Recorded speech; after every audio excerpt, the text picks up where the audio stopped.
নমস্কার বন্ধুরা, আশা করি সবাই ভালো আছেন। আমিও আছি কোনো রকম। আজকেও আবার প্রতিদিনের মতন নতুন একটা রেসিপির সঙ্গে নিয়ে চলে আসলাম আপনাদের মাঝে। আশা করি আমার সকল বন্ধুরা আমার সঙ্গে থাকবেন।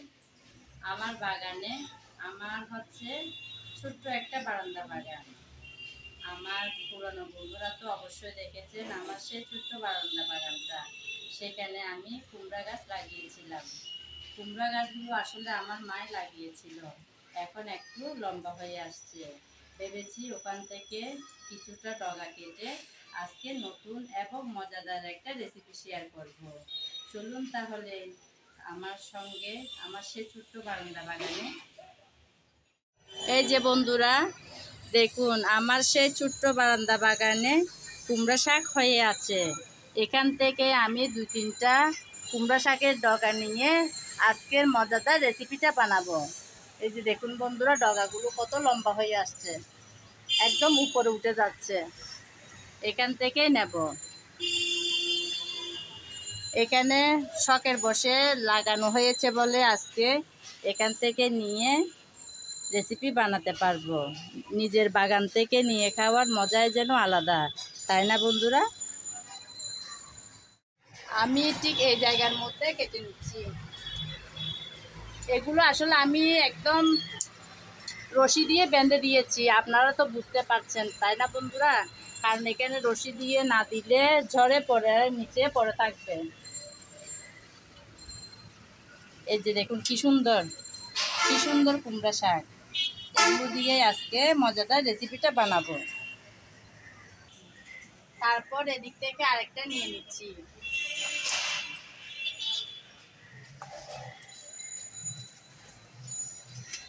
এই যে আরেকটা নিলাম।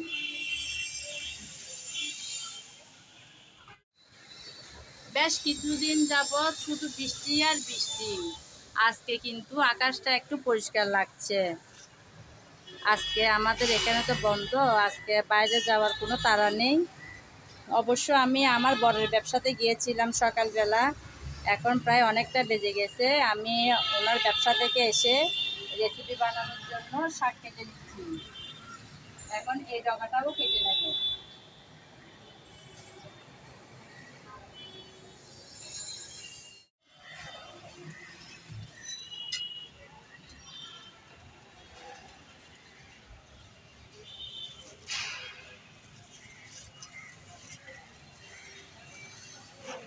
দেখুন বন্ধুরা, কি সুন্দর ডগা, একদম তাজা মোটা, কি সুন্দর ডগা।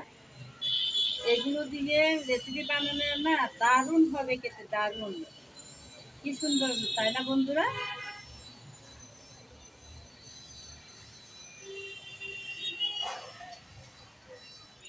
শাক কাটা শেষ, এখন রেসিপি বানানোর পালা। আমার কিন্তু ভীষণ ভালো লাগে এভাবে বারান্দা বাগান থেকে শাক নিয়ে রান্না করলে। চলুন তাহলে এখন কাটাকুটা শেষ করে রান্নাটা বসিয়ে দিই।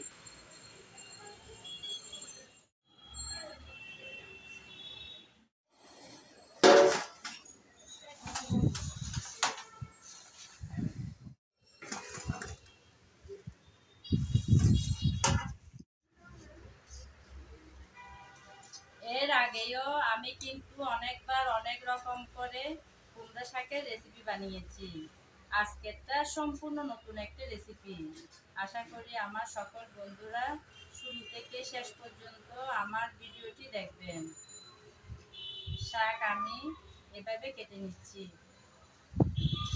আপনি, আমি, আমরা কিন্তু সবাই জানি শাক সবজি একটু বড় সাইজ করে কাটলে পুষ্টিগুণ ভালো থাকে, তাই না বন্ধুরা? আমি এরকম সাইজ করে কেটে নিলাম। তারপরেও আমরা রান্নার সুবিধার্থে বিভিন্ন সাইজ করে কেটে থাকি।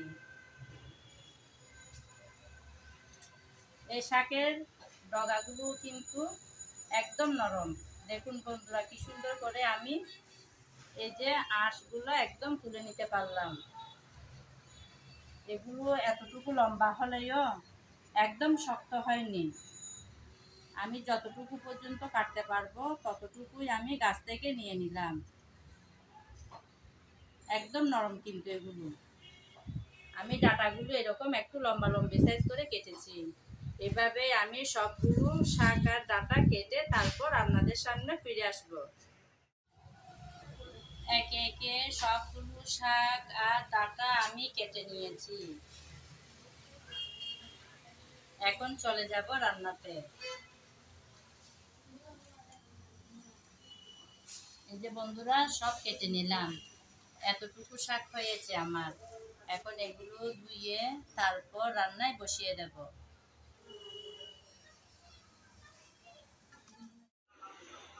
রান্নাটা বসাবো বলে চুলায় একটা প্যান বসিয়ে তাতে পরিমাণ মতো তেল দিলাম। তেল গরম হতে থাক। আমি আজকের রান্নাটা করব চিংড়ি মাছ দিয়ে, তাই এখানে কিছুটা পরিমাণ চিংড়ি মাছ নিয়েছি। লবণ, সামান্য মরিচ আর হলুদ দিয়ে তারপর ভেজে নেব। তেল হালকা গরম হয়ে আসলো। এখন দিয়ে দিলাম চিংড়ি মাছগুলো। নেড়ে চেড়ে আমি চিংড়ি মাছ হালকা করে ভেজে নেব। আপনারা তো নিশ্চয়ই সবাই জানেন, চিংড়ি মাছ কড়া করে ভাজলে কিন্তু একটু শক্ত শক্ত হয়ে আসে। তাই আমি সামান্য নেড়ে চেড়ে ভেজে নেব 3-4 মিনিটের মতন।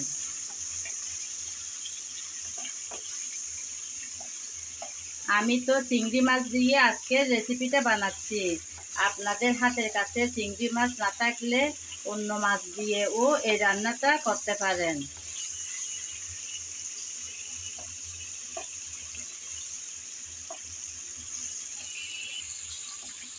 3-4 মিনিট আমি নেড়ে চেড়ে চিংড়ি ভেজে নিয়েছি। এখন তুলে নেব।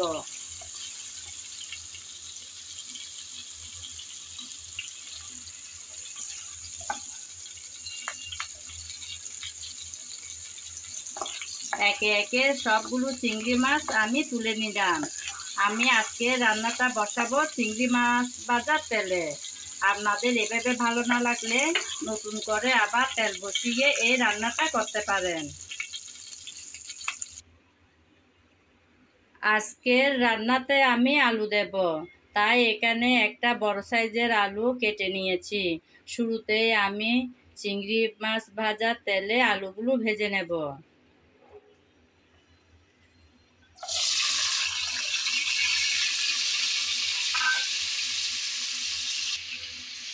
সামান্য দিলাম হলুদ,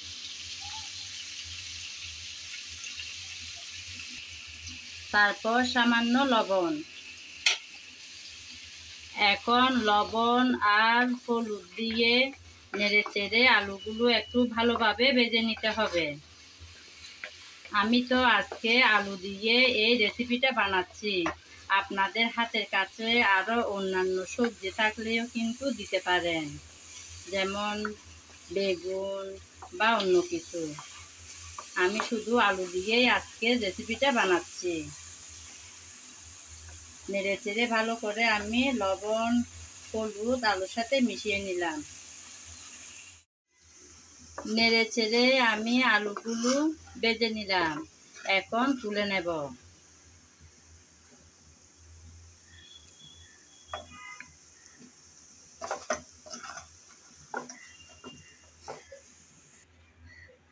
সবগুলো আলু চিংড়ি মাছ ভেজে তুলে নিয়েছি। এখন রান্নাটা বসানোর পালা।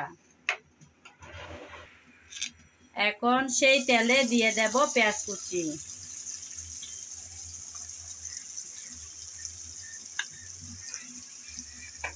পেঁয়াজ কুচি নেড়ে চেড়ে হালকা করে ভেজে নেব। সুন্দর একটা সুগন্ধ ছড়ালে ভাজা বন্ধ করে দেব।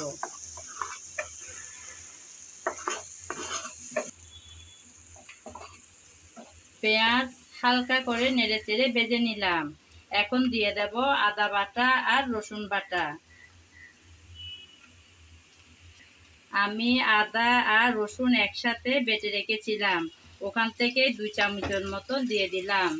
আদা রসুন বাটা পেঁয়াজের সাথে আবারও একটু নেড়ে চেড়ে ভেজে নেব, যাতে কাঁচা গন্ধটা চলে যায়।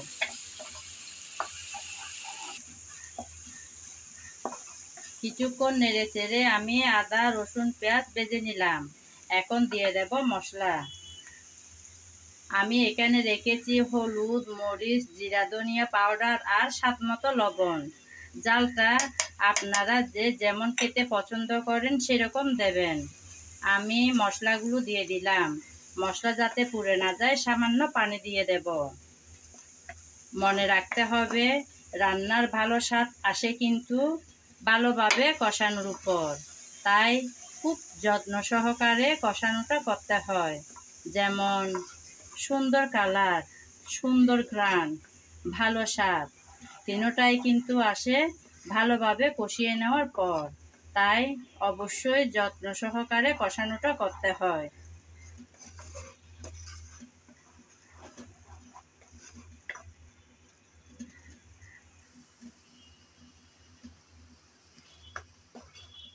কিছুক্ষণ আমি নেড়েচেড়ে মশলা ভালোভাবে কষিয়ে নিলাম।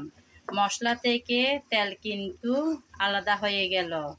এতেই বোঝা যাচ্ছে মশলা ভালোভাবে কষানো হয়ে গেল।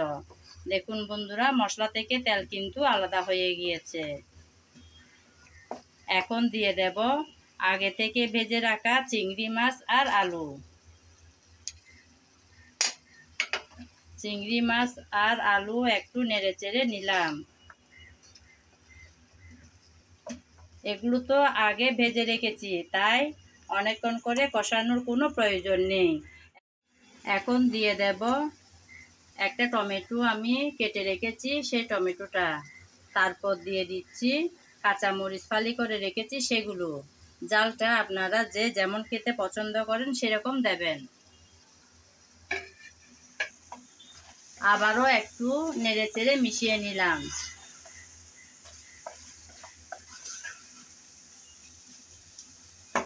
এখন দেব শাকগুলো।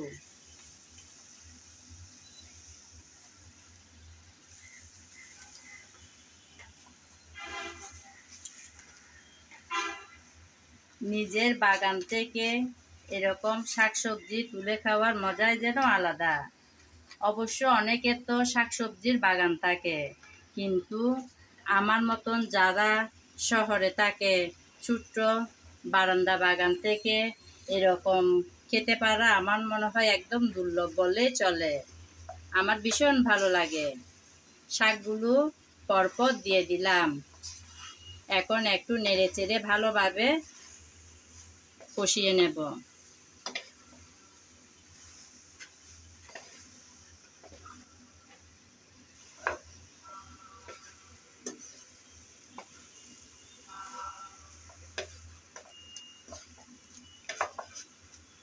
নেড়েচেড়ে মিশিয়ে নিলাম।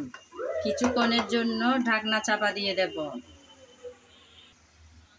ফিরে আসবো কিছুক্ষণ পর।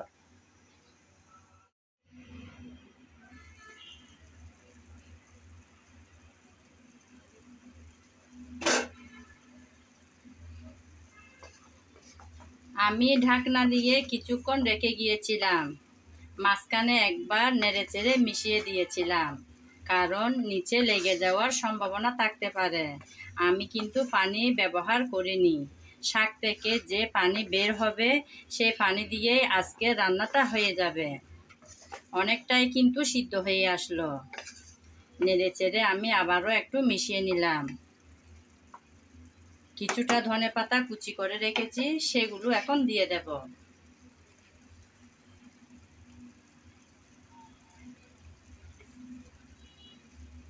এই রেসিপিটা ফলো করে কিন্তু যে কোনো শাক দিয়েও এই রান্নাটা করা যাবে, খুব স্বাদের হয়।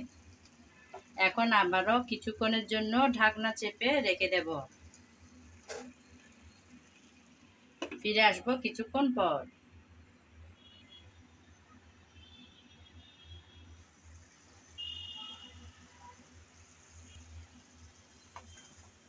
এই যে বন্ধুরা, আমি আবারও চলে আসলাম ঢাকনা উঠিয়ে একটু নেড়েচেড়ে মিশিয়ে দেব বলে। আমার রান্না কিন্তু একদম শেষের দিকে। দেখুন বন্ধুরা, কি সুন্দর দেখতে হয়েছে। এই রান্নাটা দেখতে যেমন সুন্দর, খেতেও কিন্তু সেরকম মজার। আমার আজকের ভিডিও যদি আপনাদের ভালো লেগে থাকে, আমার চ্যানেলটি সাবস্ক্রাইব করে আমার পাশে থাকবেন। আর যদি ফেসবুক পেজে দেখে থাকেন, তাহলে পেজটি ফলো করে দেওয়ার অনুরোধ রইল। খুব সুন্দর হয়েছে তাই না বন্ধুরা? দেখতে একদম লোভনীয় হয়েছে। যদি রান্নাটা ভালো লেগে থাকে একবার হলেও ট্রাই করে দেখবেন, সত্যি কিন্তু অনেক মজা পাবেন। আজ এ পর্যন্ত, সবাই ভালো থাকবেন। নমস্কার। আগামী ভিডিও দেখার আমন্ত্রণ জানিয়ে আজ এখানেই বিদায় নিলাম।